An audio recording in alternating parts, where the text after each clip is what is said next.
motivated what we now have is the Bible were in the minority for a long time. And for a long time they were in the minority. It was through political means that when they became backed by the Roman government, when Constantine decided to get on their side, is when things really started to happen for Christianity as we now know it. Before then it was quite different. This one will cost you the same, about maybe 80 pounds. This one is, I guess you can say, my bread and butter. This one's called Studies in the Textual Criticism of the New Testament. This was one of my earliest textbooks. It's by Bart Ehrman as well. It's called Studies in the Textual Criticism of the New Testament, which basically studies the documents, where you learn the science, like Usul al-Hadith. This is Usul al-Hadith for the Bible. This is the study of biblical text, learning the isnads, the chain of narration, where are the differences, how do we rate them, how do we categorize them. You know how deep of a science Usul al-Hadith is. This is what you're looking at with Christianity. And because of that fact, this one will cost you about $200. So you're looking at probably, I don't know, 150 pounds, something around in that. But this one's, to be as small as it is, I can feel how heavy it is just from how much it cost me. But it's worth having. It's definitely worth having. If you're going to do it, do it right. This is my thought process. If you're going to do it right. Bury them in so much that they're going to spend the next 2 months trying to dig themselves out before they're even able to say anything back to what you have said. And only the very keen ones are going to get there. And now let me tell you, and I'm going to finish with this. We're going to take a break before I'm going to start getting into the meat. We've had our appetizers. We've had our starters. That's what you guys call them. We've had our sambusas. We've had our chutney and papas, and now it's time to get into some meat. But before we do that, I'm going to give you some of the psychology of a Christian real quick, and why they come to the conclusions they come to, and how to understand them. The first thing is the reason why, and many people will ask me, how is it that Christians can read the same things that you're reading and don't get the same thing? They don't come to the same conclusions. And there's a couple of reasons, and I've explained this in many of my talks, because these are what got me at first. Number one is how they read. How they read. Normally, the Christian will read piece by piece. They read here and there, and try to find out. They'll take a text, a couple of verses or a chapter, pull it out, and try to understand what it means, based on what they already know.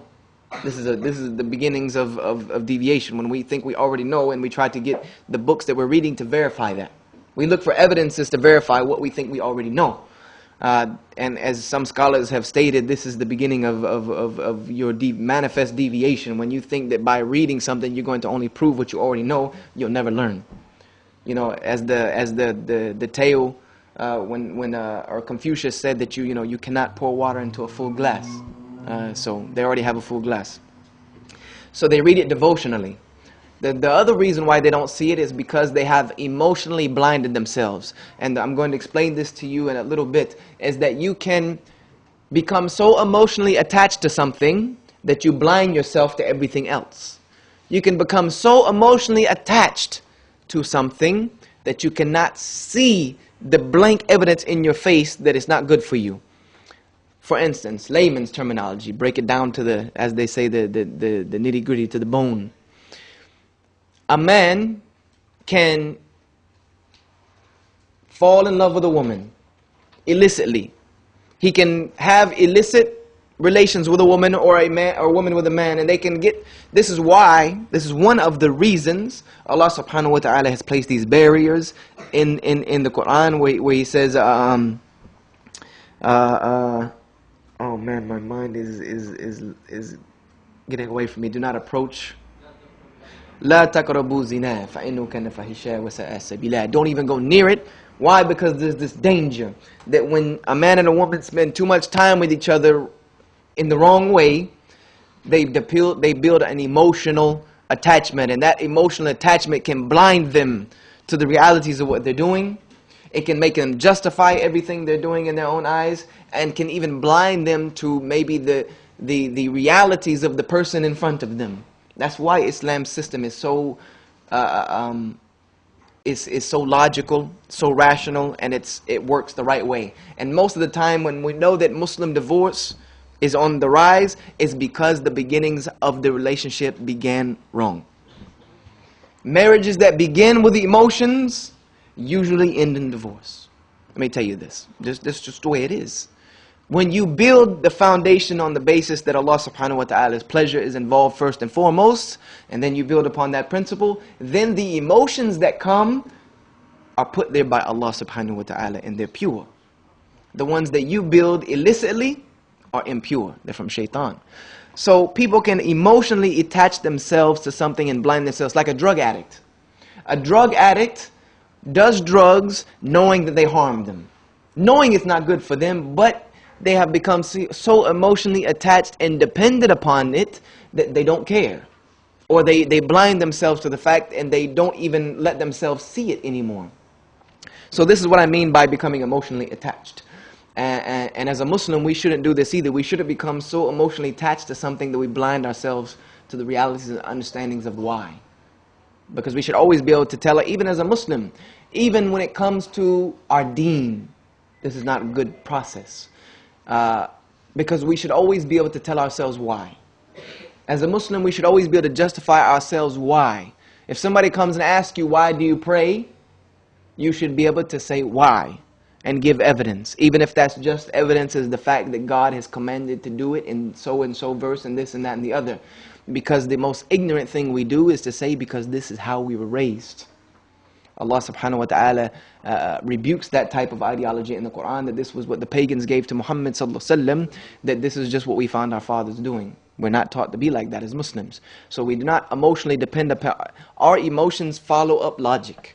We become emotionally attached to something that we already know from logical and rational evidences and textual proofs. This is why Islam is so complete.